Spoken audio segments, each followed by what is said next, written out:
আমাদের বৈভব, বিষয় বৈভব বাড়াবো, আমরা সেদিকেই ব্যস্ত। তাই বলেন আত্মেন্দ্রিয় প্রীতিবাঞ্ছা তারে বলি কাম। এগুলো সব কাম কামনার জন্ম দেয়।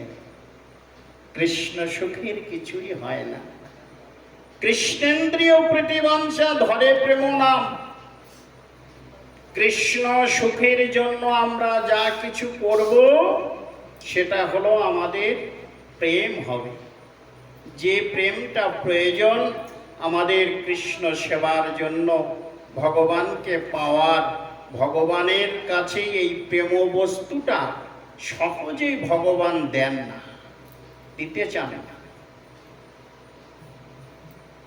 সহজে দিতে চায় না। কৃষ্ণ কহে আমায় ভজে মাগে বিষয় সুখ, অমৃত ছাড়ি বিষ মাগে এই বড় মূর্খ। ভগবান বললেন আমার কাছে সবাই চায়, বিষয় চায়, শুধু দাও আর দাও, ঠাকুর আমাকে দাও।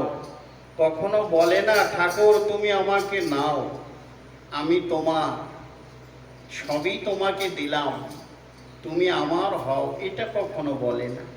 বলে ঠাকুর শুধু দাও, তুমি দাও 5 টাকার বাতাসা কিনে দেবো, ঠাকুর তুমি দাও আমি একটা হরিবাসর দেবো, ঠাকুর এই বাসনাটা পূর্ণ করো, তোমাকে বড় করে একটা ভোগ লাগিয়ে দেব, শুধু দাও। তাই বলেন কৃষ্ণ কহে আমায় ভজে মাগে বিষয় সুখ। আমাকে সবাই ভজনা করে বিষয় সুখ চায়, বিষয় চায়, টাকা দাও, পয়সা দাও। ভগবান বললেন তাই দেব, তাই দেব। কারণ ভগবানের কাছে বিষও আছে, অমৃতও আছে। বিষ মানে বিষয়, বিষয়ও আছে, তুমি চাইলেই দেবে। অমৃতও আছে। অমৃতটা কি? বলেন অমৃত হলো প্রেম বস্তু। বলেন বিষয়ও আছে, বিষও আছে, অমৃতও আছে। যে ভক্ত আমাকে যেভাবে ভজনা করে আমি তাকে সেইভাবেই তো দিয়ে থাকি। কেউ বিষয় চাইছে, হ্যাঁ বিষয় দেব। কেউ অমৃত চাইছে, অমৃত সহজে দিতে চায় না, চাইলেও দিতে চায় না। পরীক্ষা করে তারপরে দেয় যে তুমি অমৃত নেওয়ার যোগ্য পাত্র কি না, সেটা পরীক্ষা করেন, করে তারপরে দেন। তাই বললেন কৃষ্ণ কহে আমায় ভজে মাগে বিষয় সুখ, অমৃত ছাড়ি বিষ মাগে এই বড় মূর্খ। এ নিতান্তই মূর্খ, আমার কাছে অমৃত চাওয়ার পরিবর্তে বিষয় চাইছে। আমি বিজ্ঞ, এই মূর্খে বিষয় কানে দিব, সচরণামৃত দিয়া বিষয় ভুলাইব। কিন্তু আমি তো বিজ্ঞ, আমি তো পিতা। সন্তান আমার কাছে ভুল করতেই পারে, সন্তান ভুল করতেই পারে, কিন্তু আমি তো পিতা, আমি তাকে তো ভাসিয়ে দিতে পারি না। যেমন দেখুন, পিতা কখনো পুত্রকে বিপদে ফেলতে পারে। একজন পুত্র পিতার সাথে বাজারে গিয়েছে, বাজারে গিয়ে এইবার বিভিন্ন রকম ফলের দোকানে গিয়ে ফল ঝুলানো আছে, ভালো ফলও রয়েছে, মন্দ ফলও আছে। এখন ছেলেটি বায়না করছে, বাবা ও বাবা আমাকে ওই ফলটা দাও না গো, ওই ফলটা আমি নেব। যে ফলটা দেখিয়েছে ও ফলটা ভালো না, ওটা বিষ ফল, ওটা খেলে সন্তান মারা যাবে। কিন্তু সন্তান চাইছে বাবা আমাকে ওই ফলটাই লাগবে, ওইটা আমাকে দাও। পিতা কি করবেন? ওই বিষ ফলটা দেবে সন্তানের হাতে? কি দেবে? দেবে না। কি করছে পিতা তখন? ভুলাচ্ছে। হ্যাঁ রে বাবা দেখ দেখ দেখ দেখ, ওই পাশের ফলটা না খুব ভালো, ওইটা ভালো না, ওটা খারাপ মন্দ, ওই দেখ ওই ফলটা ভালো। বাবা কি করলেন? ছলনায় ভুলিয়ে ফেললেন। দেখ বাবা ওই ফলটা ভালো, ওটা ভালো না, ওটা পচা, ওটা ভালো না, ওই ফলটা ভালো। সন্তানকে ভোলালেন, সন্তান ভুলে গেল, বাহ, তাহলে বাবা আমি ওইটাই নেব। এবার বাবা কি করলেন, অমৃত ফলটা তুলে দিলেন, বিষ ফলটা দিলেন না। তাই ভগবান বললেন, আমি তো বিজ্ঞ, আমি তো পিতা, আমি তো পরম পিতা, সন্তান চাইতেই পারে, আমি তাকে তো দেব না। হ্যাঁ, বিষয় বাসনা নিয়ে আসলেও আমি তাকে দেব না, আমি তাকে আমার সচরণামৃত দিয়া বিষয় ভুলাইব। আমি চরণামৃত দিয়ে এই বিষয় বাসনা ভুলিয়ে দেব। তাই কি করলেন দেখো, ধ্রুব, উত্থানপাদ রাজার দুই ছেলে, একজনের নাম হলো ধ্রুব, একজনের নাম হলো উত্তম। ধ্রুব আর উত্তম। উত্থানপাদ রাজার হলো দুই রানী, দুইজন স্ত্রী। প্রথম স্ত্রীর নাম হলো সুনীতি, দ্বিতীয় স্ত্রীর নাম হলো সুরুচি। সুনীতি কেন বললেন, যার নীতি সুন্দর, যার নীতি ভালো, সে হলো সুনীতি। সুরুচি বলেন, সুরুচি হলো সে ভালো মন্দ খেতে চায়। আমরা জগতে রুচিকরের জন্য ভালো মন্দ খেতে চাই না। এই মুখটা বেজার হয়ে গেছে রে, একটু ভালো মন্দ নিয়ে আয় তো, দেখে একটু রুচি করে নি, আর ওই খাবারটা রুচি সম্মত, ওটা আমাকে দিত। এই যে রুচি, সুরুচি। তা সুরুচির ছেলের নাম হলো উত্তম, আর সুনীতির ছেলের নাম হলো ধ্রুব। ধ্রুব মানে সত্য, আর উত্তম মানে উত্তম উত্তম খাবার খায়, উত্তম। এখন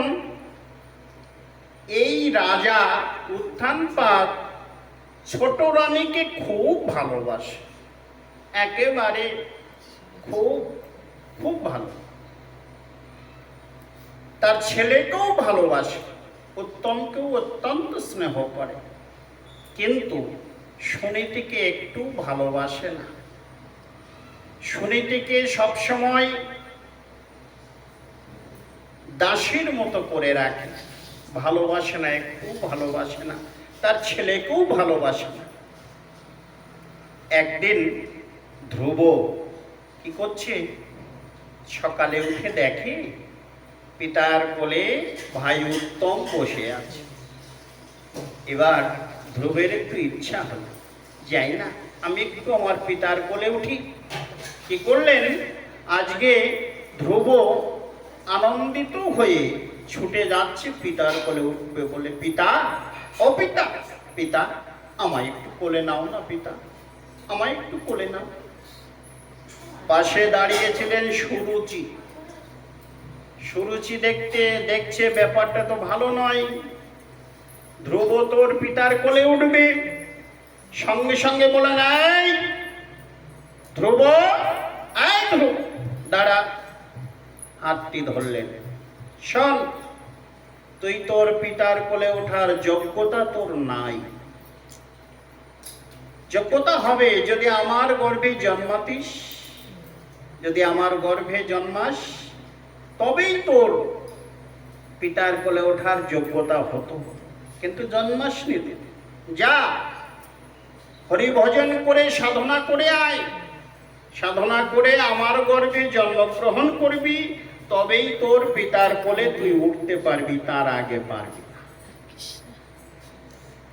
এই কথা শুনে ধ্রুব কাঁদতে কাঁদতে ফিরে এলেন, মাকে কিছু জানালেন না।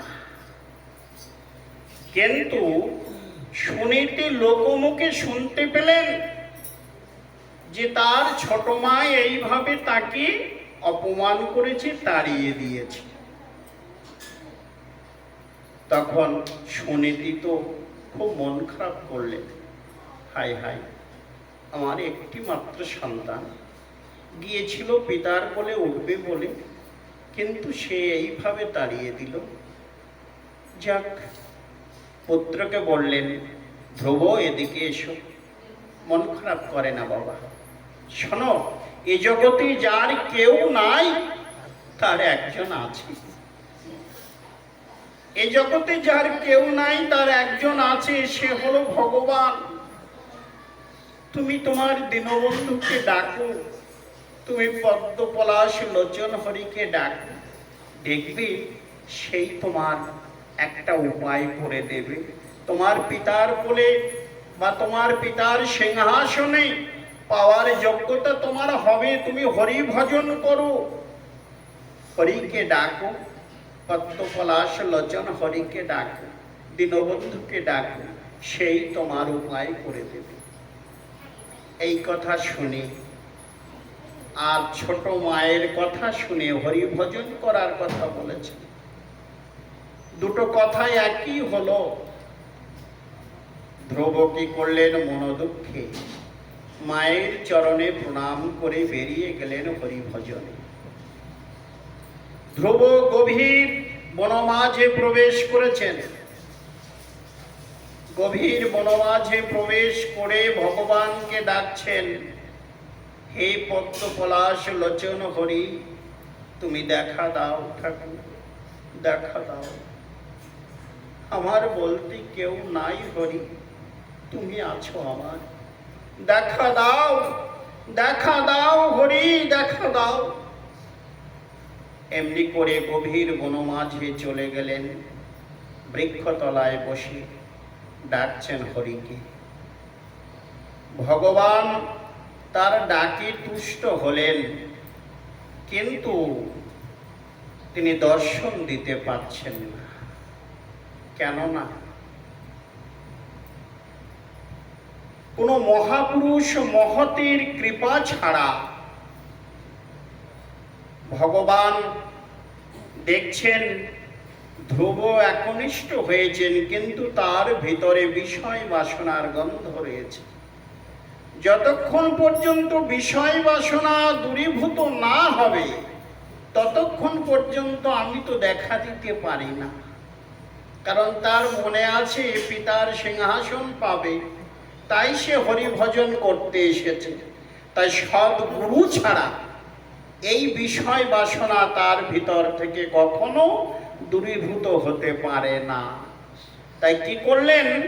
নারদকে ডাকলেন, নারদ, নারদ যাও, দেখো মর্তধামে আমার এক ভক্ত, সে আমার নাম গুণাগুণ করছে।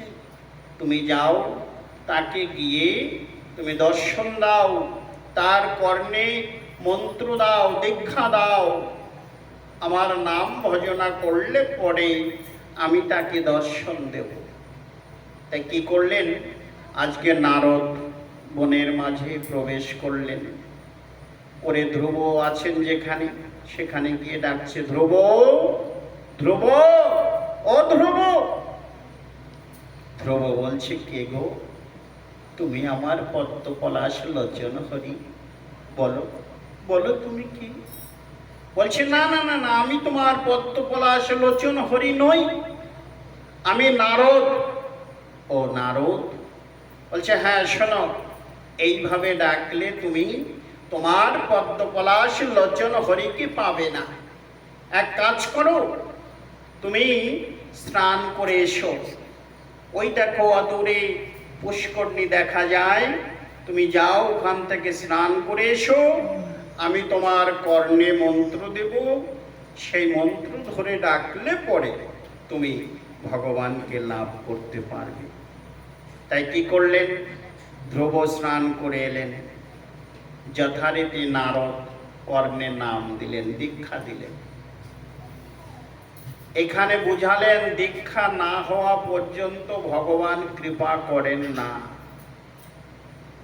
গুরুচরণ আশ্রয় না করলে ভগবান কখনো কৃপা করেন না। যতই আপনি পণ্ডিত হন না কেন, যতই আপনি পণ্ডিত পাণ্ডিত্য অর্জন করুন না কেন, ভগবান সম্বন্ধে অনেক কিছু জেনেছেন, কিন্তু সদ্গুরু চরণ আশ্রয় যতদিন পর্যন্ত না হচ্ছে ততদিন পর্যন্ত ভগবান কৃপা করেন না, গুরুর প্রয়োজন। তাই আজকে নারদ কর্ণে মন্ত্র দিলেন, সেই মন্ত্র পেয়ে ধ্রুবকে বললেন, ধ্রুব তুমি ডাকো, ভগবানকে ডাকো, এই নাম ধরে ডাকো, দেখবে পদ্মপলাশ লোচন হরি অবশ্যই তোমায় দেখাবে। আজকে ধ্রুব কি করলেন? ধ্রুব আজকে ডাকছেন ভগবানকে, হে পদ্মপলাশ লোচন হরি তুমি দেখা দাও। আহার নিদ্রা ত্যাগ করলেন, আহার বাদ দিলেন, নিদ্রা বাদ দিলেন, ভগবানকে ডাকছেন। ভগবান আর থাকতে পারলেন না, ধ্রুবকে দেখা দিলেন, সম্মুখে এসে বললেন, ধ্রুব, ও ধ্রুব, ধ্রুব। ধ্রুব বললে, কি তুমি এসেছো? পদ্মপলাশ লোচন হরি তুমি কি এসেছো? বললেন, হ্যাঁ আমি এসেছি, তুমি নয়ন মেলে দেখো আমি এসেছি। আজকে নয়ন মেলে দেখলেন, অপরূপ রূপ মাধুর্য, শঙ্খচক্র পদ্মধারী চতুর্ভুজ নারায়ণ ভগবান তুমি এসেছ। চরণে জড়িয়ে ধরলেন, ধ্রুব, ও ধ্রুব, ধ্রুব তুমি আমার কাছে বর চাও। কি বর? কি বর চাইব? বলে, কেন? তুমি বর চাও, যে বর চাইবে আমি তোমাকে তাই দেব। বলছে, প্রভু আমি এই বর চাই, আমি কাঁচ খুঁজতে এসে কাঞ্চন পেয়েছি, আমি আর কাঁচের সন্ধান করতে চাই না। আমি তোমার চরণে আত্মনিবেদন করলাম, আমি তোমার চরণ ছুঁয়ে থাকতে চাই, আমি আর কিছু চাই না। আমি তোমার চরণে আত্মনিবেদন করলাম, যতদিন পৃথিবীতে থাকবো যেন তোমার চরণ ভুলে না যাই, এই আশীর্বাদ তুমি আমাকে করো। ভগবান বললেন, ধ্রুব তুমি না বিষয় বাসনার জন্য এসেছো, তুমি না পিতার কোলে উঠবে, তুমি সিংহাসন পাবে, রাজ্যের ভাগ নেবে, তুমি তাই চাও? বললেন, না প্রভু আমি তা চাই না, আমি কিছুই চাই না, শুধু তোমার চরণ পাদপদ্ম লাভ করতে চাই, তুমি আমায় আশ্রয় দাও। ভগবান বললেন, তথাস্তু। ধ্রুব কি করলেন? ধ্রুবকে গৃহে পাঠিয়ে দিলেন। ধ্রুবের জন্য এবার তার মা, ছোট মা, সে আজকে আগ্রহী। ধ্রুব আসছে ধ্রুবকে বরণ করবার জন্য। ধ্রুবের কি হলো? সেই রাজ্যের রাজা হলো ধ্রুব। ধ্রুব সবকিছু ফিরে পেলেন, ভগবান তাকে রাজ্যের রাজত্ব সবকিছু ফিরিয়ে দিলেন। তাই তো বললেন, না চাইতেই যিনি সব দিয়েছেন তার কাছে চাইতে হবে কেন? রামকৃষ্ণ ঠাকুর বলেছিলেন, না চাইতেই যিনি সব কিছু দিয়ে দিয়েছেন।